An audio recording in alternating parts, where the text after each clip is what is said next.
Hello, this is the BNN, and today on the hardwood we have King Phoenix or J.R. Smith is the real MVP.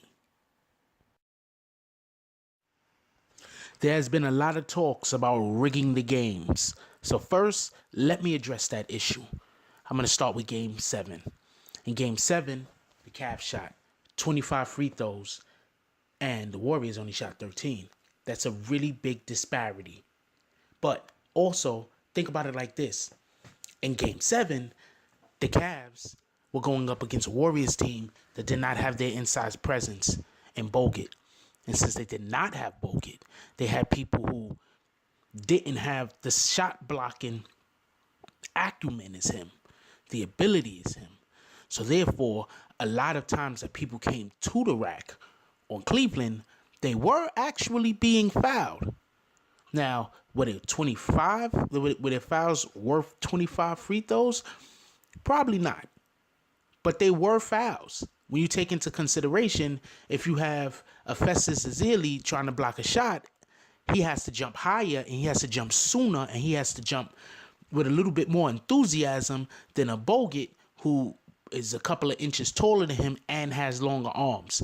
While Bogut can get blocks while just putting his hands up in the air at times against somebody like a J.R. Smith or a Kyrie Irving, or even not just block their shots, but change their shots, because that's really what you want shot blockers for. Everybody thinks shot blockers are there just to get blocked shots. That's gravy. That's great. That's something that we want to see, and it's something that the teams like for their shot blockers to do. But the main asset of having a shot blocker is it deters people from going to the rack. In Game 7, the Cleveland Cavaliers, and in Game 6, the Cleveland Cavaliers went to the rack. Reason being, there were no shot blockers. I mean, Festus Ezeli, you put him on the court, you're giving up so much else. And he's not really a shot blocker. He's a defensive guy because he doesn't have any offense. And he's tall. So he's a defensive guy. So take that into consideration while everybody is saying, look at the fouls that were called. They were calling all of these fouls on the Golden State Warriors. And I do agree that like Game 6 when Curry got fouled out, 3 of those wasn't even fouls. They were just calling fouls. But like I said in my other, because I predicted that the Golden State would win in 6. I had no way of knowing that Bogut would get hurt. Bogut getting hurt is more pivotal to the outcome of this series than LeBron James playing well. Hell, LeBron James played well last year. LeBron James played well this year in the losing games. LeBron James plays well. It kills me how LeBron James could go out there, score 30 points, get 8 rebounds, 12 assists, and then they still say he had an off game because his team lost. That just doesn't make sense. You know, sometimes your team has to bring it also. So as far as that is concerned, as far as the 25 to 13 discrepancy, Cavaliers probably did actually earn a good deal of those fouls, but you know, in Game 6, they were calling fouls that weren't there, so you have to just assume that a couple of those fouls wasn't there also. Now, with Golden State only shooting 13 free throws, you say, how does Golden State only shoot 13 free throws? That's such a huge discrepancy. When you have one team driving to the rack and you have another team shooting jump shots, the team driving to the rack is always going to shoot more, or should I say, always get more fouls. And not just fouls, but shooting fouls, because they're going to the basket. So therefore, they're going to get hit in while they're driving. They're going to get hit while they're trying to finish. There's going to be fouls because they're forcing the action. You're playing aggressively. How many teams do you see come to the NBA Finals and are not aggressive at whatever it is that they do? The Golden State Warriors is aggressive, but the Golden State Warriors are aggressive at getting jump shots. Now, when their jump shots aren't falling, what are they going to do? That was the problem. Sometimes when they're voting for these MVPs, I understand that they want the best player on whatever team it is to win the MVP. I get it. But LeBron didn't deserve the MVP this year. You want to know who deserved the MVP? J.R. Smith. Why? Because his flopping allowed for Andrew Bogut to hyperextend his left knee and be out for the rest of the series. That's why Andrew Bogut plays. They're able to inject him in the game whenever Cleveland is trying to make a push. How does Cleveland make pushes? When they can't shoot, they go to the rack and get fouls. Andrew Bogut was protecting the basket without getting into foul trouble, at least bad foul trouble. He was protecting the basket, changing shots, and getting blocks. He had like 3 or 4 blocks in the beginning of one of those games. But now, Andrew Bogut out of the game due to a flop by J.R. Smith when he hyperextended his left knee. That's Andrew Bogut. Now, all of a sudden, you don't have Andrew Bogut for Game 6. You don't have Andrew Bogut for Game 7. And you didn't have Draymond Green for Game 5. Now, I didn't pick them to win Game 5. I picked them to win Game 6. And I also said that if it wins 7 games, that the Cavs were going to win. One reason why if it wins 7 games, the Cavs was going to win is because LeBron just has too much experience. One.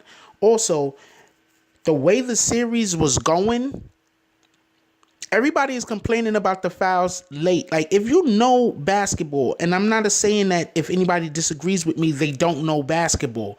But what I'm saying is that when you drive to the rack, you get fouls. See, the problem with Golden State is they're a jump shot shooting team, right? So they go to the rack sporadically here and there. Don't get me wrong. They have guys who can drive. Every NBA team has guys who can drive. So they go to the rack here and there, especially elite teams. You got a guy that could drive the rock. You got 3 or 4 guys that could drive the rock. But Golden State doesn't necessarily do this often. This isn't a staple of their offense. A staple of their offense is the drive and kick. They're going to drive and kick. They're going to run around back screens. They're going to run you off 2 screens. That's what they do. They do it well. But one of the things that also allows for them to do this is Andrew Bogut. Andrew Bogut is a big body for the guards to have to get around to trace a Curry and to chase a Thompson. So, no Andrew Bogut, not only do you hurt the defense because you're not allowing for them to be able to defend their basket, but also you're hurting the offense because your biggest body that you run all these screens around to get Steph Curry wide open jump shots and to get Klay Thompson wide open jump shots, he's not on the court.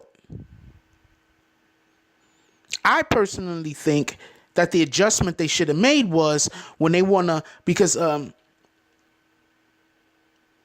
the defensive end, you can't do much. That's their shot blocker. But Spates is a big enough body to set the screens for the guards to run around. I think that there should have been an adjustment made. This is just my opinion. I think that there should have been an adjustment made where maybe 2-3 minutes out of the game or 2 minutes in each quarter, 2 to 3 minutes in each quarter, because Spates could play 3 minutes a quarter. You put Spates in the game, and when you do this, you allow for Curry and Thompson to run their screens, their defenders in 2 Spates, so they could come curl around and hit jump shots. This adjustment was not made. I'm assuming that this adjustment wasn't made because they were thinking that Spates was going to be such a liability on the defensive end. But when they brought Spates in Game 7, Spates played well. I think this was a more of a, we've been doing this and we want to go down with our best players.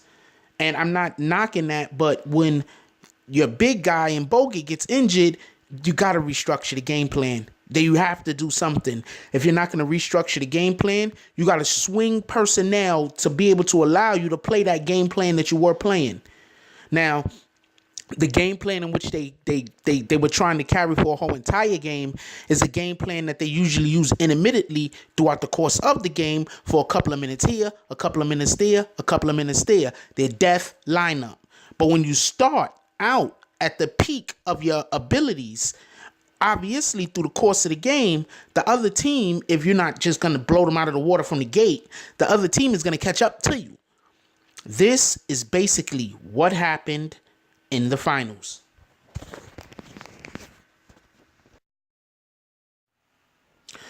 Now, as far as the fix being in, I understand how people think that because there are just a lot of people who don't like LeBron James. There are a lot of people who just love them some Steph and Aisha Curry. There's some people that just love Golden State. I understand how many people think that the fix was in. Coincidentally, when was the last time that the East won the Heat? Before the Heat, when was the last? Detroit. Okay, so basically the championships have been out west for the majority of the last 10 to 15 years. The championships have been out west, okay? We got the Lakers, you got the Spurs, you got Mavericks. The championships have been out west. You got Golden State, they have been out west, now they're back east. Now, I understand that a lot of people do not like LeBron James. You know, you got your Cavs haters, and I think a lot of people just don't like LeBron James and don't like the Cavs because their fans are so obnoxious. Like, I'm a New York fan, so I could kind of understand why some people just hate the Knicks now.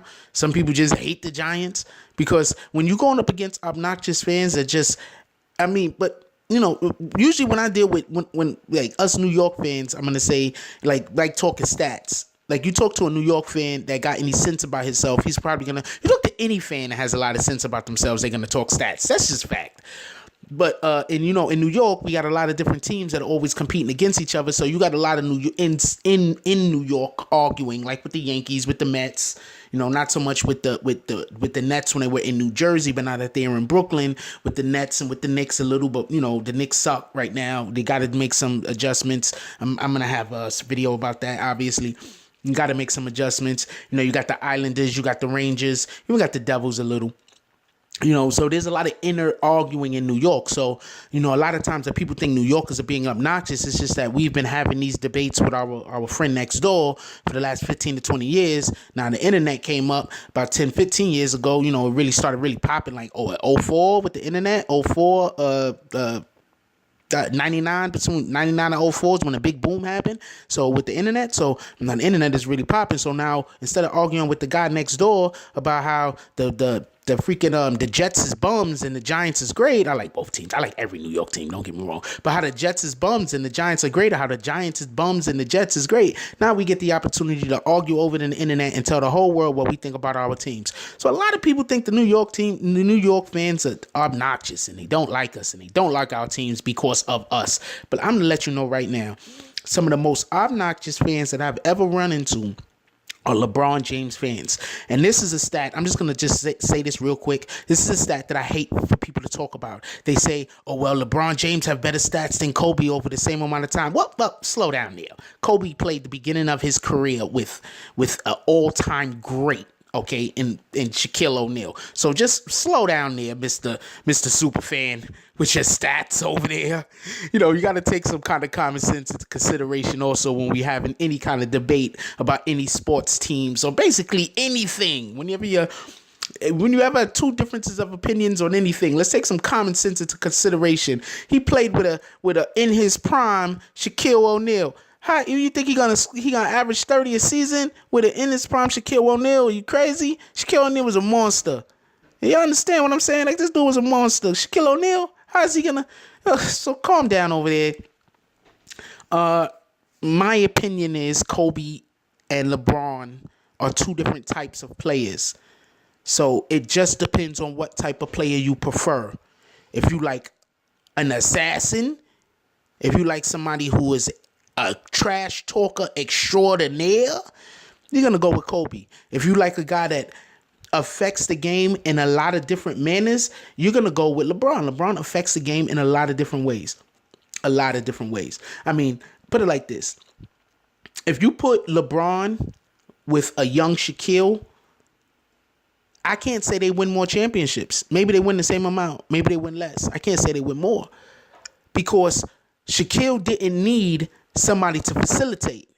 What Shaquille needed was for somebody to be so dangerous that some of the defense slacks off of him. That's what Shaquille needed. Like, I mean, realistically, remember, he played with Hardaway, and Hardaway had the same skill set as LeBron. He's just about 50 pounds lighter. but he had the same skill set as LeBron. He was a pass first point guard who was 6'8". His handle was ridiculously better, and he was a better shooter. And quite honestly, he was a better passer. He just got injured. I mean, the LeBron's greatest feature is that he doesn't get injured. Anyway, so I know we got a lot of people that are saying that the fix is in. I just think it's not that the fix is in. It's just that when you get into the playoffs, games are called differently. You know, you have these fair weather fans who watch 3 or 4 games throughout the season, 10, 15 games out the season. Let's be fair to the fair weathers. 10, 15 games out the season. They've been talking about it in the barbershop here and there with Joe Schmo, Jack Black. And they think they know something because they've been watching SportsCenter religiously getting dressed on the way to work. You know, they've been listening to 10-10 Wins and, you know, whatever the SportsCenter station is in your town or your city. And so they think they know, but they haven't actually watched the games. So they can't see the difference in the officiating. And I'm going to let you know right now. In game 12 of the season, in game 56 of the season, it is officiated totally different, even if you got the same exact squad. The reason being is stakes are higher. I hear what you're saying. Yeah, but they're supposed to officiate every game the same exact way. Well, okay. And the guy is supposed to hit every jump shot he takes too, right? And every time you go for an open layup, that's also supposed to go in. But this is not the way the world works. Like, when you know the guy's got to throw the fastball because it's freaking 0-2. I mean, pardon me, because it's 3-0. And you know, his best pitch is his fastball, and he gotta throw it, and you waiting for him to throw it, and then he throws you a changeup. You know, so you got to take these things into consideration, that not everything happens the way it's supposed to happen. And also there's a maturation progress. There's a progress where we're going to start at 0 and we're going to move from 0 and we're going to go up, up, up, up, up, hopefully. So what happens is in the first game of the season or the 13th game of the season or the 20th game of the season, it's officiated totally different than in the 60th or the 70th game of the season. Then by the time you get to the playoffs, it's officiated absolutely different. You know, the calls are more scrutinized. The lack of calls are more scrutinized. Everything is more scrutinized. So when you say that one team took more foul shots than the other team, I say, well, is anybody seeing how many times one team drove and the other team shot jump shots?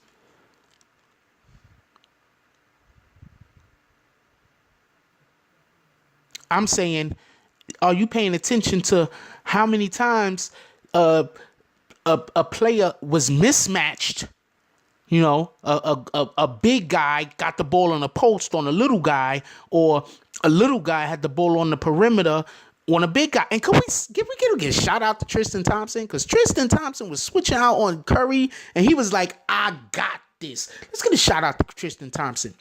He got a $100 million contract. He was getting flack in the beginning of the series for not living up to his end of the deal. Was it this series? Yeah, I think it was this series. In game 1 and 2, they was trying to say he didn't show up in one of those games. I think he played the whole entire series as well as Tristan Thompson could play the whole entire series. I think this offseason, he needs to go to work, though, because you're getting $100 million and you know they're getting rid of Love. So he needs to go to work. That's for another video, but he needs to go to work. But LeBron does not deserve to be the MVP. And the reason being is his play isn't why they won. He was not the most valuable player. In reality, the most valuable player was JR. But you can't give a guy an MVP for injuring a guy on the other team that's going to allow your team to do whatever the hell they want to do. You can't give a guy an MVP for that. So Kyrie should have got it. Kyrie is what they was missing last year when Kyrie got hurt in the first game. And people kept saying, if we had our whole team, Love was hurt, Kyrie was hurt. No, Kyrie was what they was missing last year. Kyrie showed up and Kyrie balled. Before LeBron James came back, you'll watch a Cleveland Cavaliers game and it'd be like Kyrie will be playing hard and then there'll just become a point in the game where they'll get down on something and then Kyrie he just disappear. He either go nut, he ain't passing, or he's just not really there. He's just not really there. But Kyrie showed up. And when I say Kyrie showed up, Kyrie showed up. He should have got the MVP before LeBron James. Easy. LeBron James had the same stats LeBron James always has in the finals. LeBron James is consistently unstoppable in the finals. But just because you're consistently unstoppable, that don't mean you was the most valuable player. I think Kyrie hit more big shots. I think Kyrie did more big things. I think in big moments, Kyrie played big. I think LeBron played big in small moments. If there are any small moments in the finals. I think in the small moments, LeBron takes advantage and he plays big. I think in the big moments, Kyrie Irving turns into Allen Iverson. But that's just my opinion. And thank you. I appreciate it for listening and watching the video. And share, comment, subscribe. Like however that's supposed to go. You know, if you like, comment, subscribe. And I'm going to be out of here.